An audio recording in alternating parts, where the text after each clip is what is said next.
And when we look at this kind of map tracking thing, in the workbook that you've got emailed, you can actually download the link to get these 13 weeks worth of massive action plan tracking tools. It is so boring. It is dull. And guess why? What people do because it's boring and dull? They don't do it. And yet, this is the way you get success. You find out the things that need to be done. And I used to have times where I used to coach some people, and let's just say I was coaching, I don't know, Mike and Jen, let's say.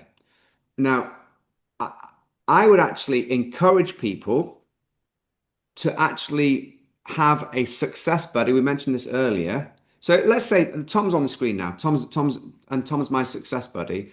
What I would do is I would encourage people to send a text message to each other. Hey Tom, just to let you know, I'm doing my Focus 15.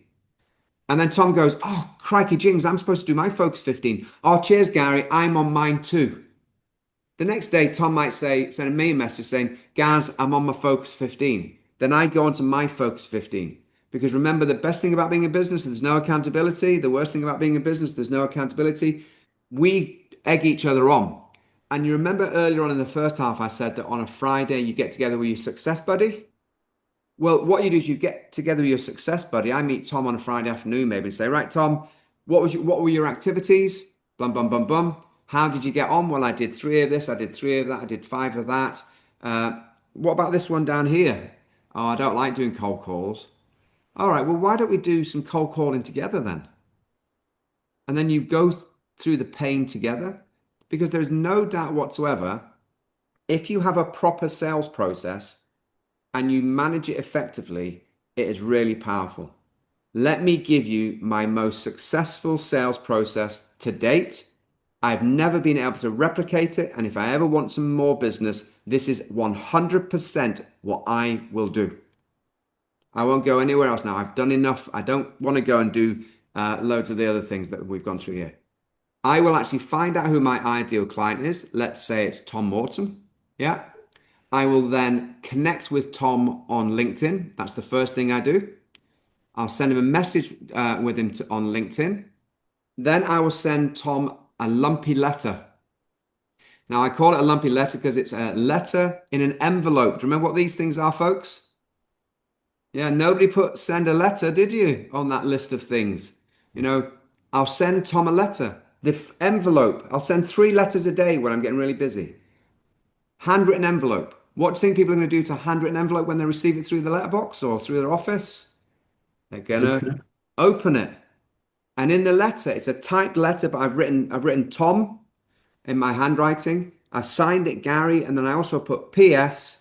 I've typed the rest of this email, this letter, Tom, because you can tell from my scroll, it's just easier to read when typed. Yeah. Now, inside that lumpy letter, I put a tea bag in there, and it's a Christmas smelling tea bag. And in the letter, I put, Tom, by the way, I've enclosed a Christmas tea bag for you. It makes a cracking brew. Even if you don't drink it, open the tea bag because it smells just like Christmas. So I've connected with him on LinkedIn. I've also sent him a lumpy letter. Now I'm going to do the thing that I really, really enjoy. Nick doesn't enjoy it, but Gary does. Now, I didn't enjoy doing it before, but I enjoy doing it this way. I'm going to do a cold call to Tom. Tom, can you play along with this, please, bud? Yep. But when I do this cold call, folks, I want you just to think how many times Tom says yes in this call, and some of them might be silent yeses. So let's just have a go at this. Hi, is that Tom Morton? It is, yeah. Hi. Hi, Tom. Tom, we've never met as far as I'm aware, but my name's Gary Robertson, and we recently connected on LinkedIn. Yeah. I also sent you a letter with a Christmas smelling tea bag in it. Did you get it? Oh, yeah. Yeah, I got that. Yeah, yeah. Did you drink the tea? I didn't. No, no. No, It's not no. my. Did you open the tea bag though? I did though. Yeah, smelt it. Yeah, And did it smell like Christmas? it did. Yeah, yeah, yeah. Cool, cool, cool. And you've probably read from the letter, Tom.